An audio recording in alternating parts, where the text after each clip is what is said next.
အရိမတိယမြတ်စွာဘုရားရှင်ကိုရောမြတ်ကတတ်တော်အနှစ်8000နဲ့အနှစ်8000မှာပြိဋိဘံစံအနှစ်8000ပြိဋိဘံစံပြီးတော့ထားတော်မူမဲ့သာသနာကအနှစ်3သိန်းသာသနာဘယ်လောက်ထားခဲ့မယ်ကဲဘုန်းကြီးတို့အခုဂေါတမမြတ်စွာဘုရားသာသနာက9000တဲ့မကွာဘူးလားဘုရားတိုက်ကွာလိုက်တာခြားတော်မူမဲ့သာသနာတော်ကအနှစ်3သိန်းနဲ့6000 3သိန်းနဲ့မဟုတ်6000ပါသေးတယ်3သိန်းနဲ့6000နဲ့ဂေါတမမြတ်စွာဘုရားရှင်ကိုရောမြတ်ကပြိဋိဘံသန္တာတတ်တော်80ထားခဲ့တဲ့သာသနာက9000အခုပဲတဝက်ကျော်လာပြီတဝက်တည်းမကောင်း2550နတ်တဲ့နဲ့တွက်ကြည့်ဘုန်းကြီးတို့ဂေါတမဘုရားသာနာတော်ကွယ်ဖို့လို့ရက်ပိုင်းလေးပဲရှိတော့တယ်လူသက်နဲ့တွက်နေလို့2500ပြောနေတာနတ်တဲ့နဲ့တွက်ရင်ရက်ပိုင်းပဲကြံတော့တယ်မေ့လျော့ပေါ့ဆနေလို့မဖြစ်ဘူးပိဋကတ်တွေအပူတပြင်းကုသိုလ်ကောင်းမှုလုပ်ရမှာအရိမတိယမြတ်စွာဘုရားရှင်ကိုရောမြတ်သာသနာတော်အနှစ်3သိန်းနဲ့6000ပြည့်သွားတဲ့အခါမှာဒီလောကကြီးမှာဘုရားတရားသံဃာယရဏဆိုတဲ့ယရဏ3ပါးဟာစိတ်သုံးသွားလိမ့်မယ်ဘလောက်ကြာမလဲဆိုကဘာပေါင်း3သိန်းတဲ့ဘုရားတန်တရားတန်သံဃာတန်ကိုမကြားရမှာကဘာ3သိန်းကဘာပေါင်းဘလောက်တဲ့ကဘာ3သိန်းတိတိဘုရားတန်တရားတန်သံဃာတန်ယရဏ3ပါးတန်ကိုလုံးဝမကြားရပဲနဲ့ကဘာပေါင်း3သိန်းတိတိလောကကြီးအမောင်ဖုံးသွားပြီအဲ့ဒီကဘာ3သိန်းကျော်လွန်သွားတဲ့အခါမှာမန္တကဘာရဲ့လို့ဖြစ်ပေါ်လာပြီးတော့ဘုရားနှစ်ဆူပွင့်လိမ့်မယ်အဲ့ဒီမန္တကဘာမှာဘုရားနှစ်ဆူမန္တကဘာမှာဘုရားဘယ်နှစ်ဆူတနေ့တည်းတစ်ချိန်နဲ့တစ်ပြိုင်နဲ့ပွင့်တာမဟုတ်ဘူးတဆူပြီးမှတဆူပွင့်တာဘုန်းကြီးတို့ကဗတ္တကဘာမှာဘုရား5ဆူပွင့်တယ်ကကုသနာဘုရားပွင့်သာသနာထားကပြိဋိဘံစံကောဏဂုံဘုရားပွင့်သာသနာထားကပြိဋိဘံစံကတ္တဗဘုရားပွင့်သာသနာထားကပြိဋိဘံစံဂေါတမဘုရားပွင့်သာသနာထားကပြိဋိဘံစံပြီးတော့သာသနာထားခဲ့တယ်အခုဂေါတမဘုရားသာသနာဒီဗတ္တကဘာကြီးမှာဟောမန္တကဘာတဲ့အဲ့ဒီမန္တကဘာမှာတော့ဘုရားနှစ်ဆူပွင့်မယ်ပွင့်မယ်ဘုရားကရာမတဲ့မန္တကဘာမှာပွင့်မဲ့ဘုရားကရာမတဲ့အဲ့ဒီရာမကဥတ္တရရာမမင်းနဲ့ဥတ္တရရာမမင်းကရာမဆိုတဲ့ဘွဲ့အမည်နဲ့ဘုရားဖြစ်လိမ့်မယ်တာရိပုတ္တရာနောက်ဘုရားတဆူကဓမ္မရာဇာဘုရားတဲ့ဘာဘုရားတဲ့ဓမ္မရာဇာဘုရားကဘယ်သူတုံးဆိုတော့ပိဋကတ်တေပရိနတိကောသလမင်းကြီးတဲ့ကောသလမင်းကြီးဗာမင်းကြီးလေကောသလအိမ်မဲ16ချက်ဆိုတော့မကြားဘူးလားအဲ့ဒီအိမ်မဲ16ချက်မဲ့တဲ့ကောသလမင်းကြီးကဘုရားအလောင်းကောသလမင်းကြီးအိမ်မဲမဲ့တဲ့အိမ်မဲမဲ့တဲ့ကောသလမင်းကြီးဟာဓမ္မရာဇာအနေနဲ့ဓမ္မရာဇာအမည်နဲ့ဘုရားပွင့်မယ်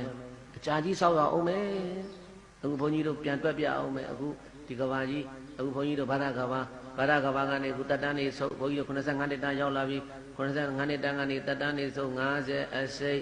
20ဆုပ်10နှစ်တန်း10နှစ်တန်းကျတော့ကကြီး3ပါးဆက်ပြီးတော့အဲ့ဒီကကြီး3ပါးကနေပြီးတော့ပြန်လွတ်လာတဲ့လူတွေကမွေးတဲ့ကလေးတွေကအနှစ်20အဲ့ဒီလူတွေကပြန်မွေးအနှစ်40အဲ့ဒီကနေတက်တန်းနေတက်တသိန်းတန်းရောက်တော့အခုအရိမတေယဘုရားပွင့်အရိမတေယဘုရားပွင့်ပြီးတော့လူတွေတက်တန်းနေပြန်ဆုပ်သာသနာတော်ထားကမှာက3သိန်းနဲ့6000အဲ့ဒီကနေပြီးတော့သာသနာလဲပြည့်လို့ကုံလဲကုံသွားတော့ဒီကမ္ဘာလောကကြီးမှာဘုရားရေလို့မရှိတော့ပြန်ဘူးအဲ့ဒါဘယ်လောက်ကြာမလို့ဆိုကမ္ဘာပေါင်း3သိန်းအဲ့ဒီကမ္ဘာ3သိန်းလွန်တဲ့အခါကျတော့မှမန္တကဘာဆိုပြီးတော့ကဘာကြီးပြန်တယ်မှာ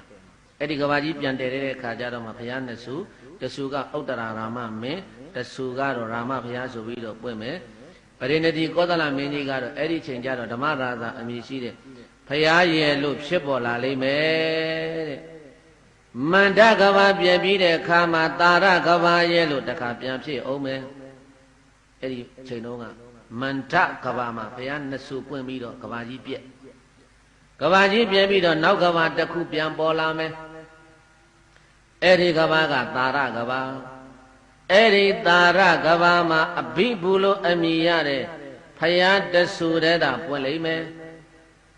အဲ့ဒီဘုရားပွင့်ပြီးတော့သာသနာထားခဲ့သာသနာကုံကဘာကြီးပြည့်ကဘာပြည့်ပြီးတော့သာရကဘာပြည့်ပြီးတော့ဘိယတတ်တဲ့ကဘာပေါင်းတသိန်းတိတိတခါဘုရားမပွင့်ပြန်ဘူးတဲ့ကဘာတသိန်းလွန်တဲ့အခါကျတော့မှဒီကသောနိအသူရိန်စန္ဒနီပုံနာသူပလူလင်တောတေယပုံနာနာလာဂီရီဆင်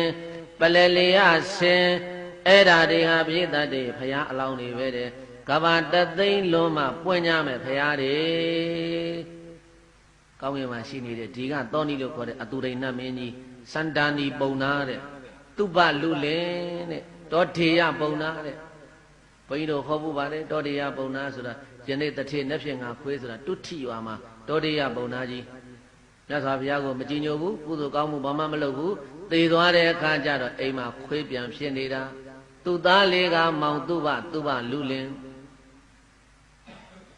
အဲ့ဒါအိမ်ကောင်းရင်မှာရွှေပန်းငယ်ကြီးတွေမြုပ်ထားတာဆွဲလန်းပြီးတော့အိမ်မှာခွေးပြန်ဖြစ်မြတ်စွာဘုရားအိမ်ရှိဆွမ်းငံကြွလာတော့တုထိရွာကြီးဆွမ်းငံကြွလာတော့ဘုရားထွက်ဟောင်းမြတ်စွာဘုရားကအဘိညာဉ်နဲ့ကြည်ပြီးတော့ဟဲ့တောရိယခုချိန်ထိမင်းမိုက်နေတုံးလားလို့ခွေးလေးကိုငေါက်ခဲ့တော့အဲ့ဒီခွေးလေးပြပုံနဲ့သွားတိုးအိတ်သူ့ဘာလွတ်လင်းပြန်လာတော့ခွေးပြောက်လို့လိုက်ရှာခွေးလေးမိုက်နေတာတွေ့တော့မေးမြတ်စွာဘုရားငေါက်သွားတယ်ဆိုတဲ့အကြောင်းပြောတော့ဘုရားနောက်ကိုခွေးပိုက်ပြီးတော့လိုက်ဘုရားရန်လိုက်တွေ့တာ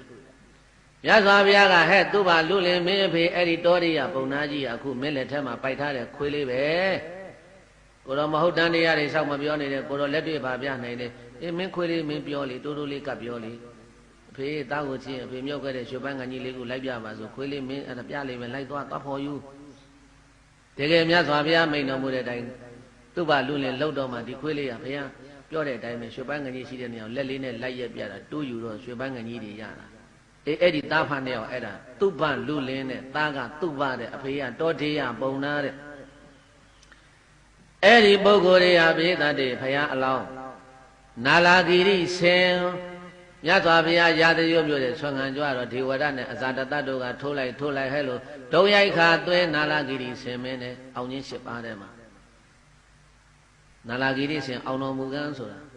အေးအဲ့ဒီနာလာဂီရိဆင်ကြီးဟာလည်းပဲဘုရားလောင်းမဲ့တဲ့ဩဒ္ဓမောမေတ္တယောရာမောပရိနတိကောသလောစအဘိဗုဒိကသောနိစ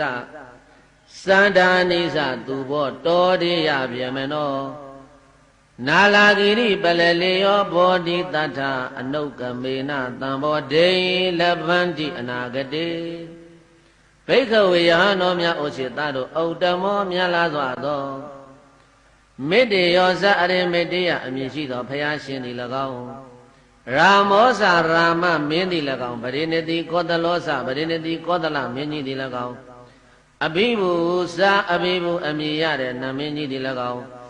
ဒီကသောနိစဒီကသောနိအမည်ရှိသောအသူရိန်နမင်းသည်၎င်းစန္ဒနိစစန္ဒနိပုံနာသည်၎င်းသူဟောစသူ့ဘာလွတ်လင်သည်၎င်းတောရိယဗျမနောစတောရိယပုံနာလွတ်လင်သည်၎င်းနာလာဂိရိစာနာလာဂိရိဆင်ကြီးသည်၎င်းပလလျောစပလလိယဆင်မင်းသည်၎င်းဣမေဓာတဤတကြိတ်ကုံသောဘောဓိတတ္တဘုရားအလောင်းတို့သည်အနုကမေနာစေအတိုင်းအနာဂတေနောင်လာလက်တသောအခါကာလမှာတံဘောဓိသစ္စာ၄ပါးတရားကိုလဗန္တိရတော်မူရောက်တော်မူကြကုန်လိမ့်မယ်လို့ဘဂဝါဘုန်းတော်၆စုအောင်လံသူဖြစ်တော်မူသောဘုရားရှင်ကိုယ်တော်မြတ်ကဗျာကရောတိဆုံးဆိုင်မဲ့ကြည့်ဟုတ်တိုင်းမှန်စွာပြောကြားတော်မူလိုက်ပါပေတည်း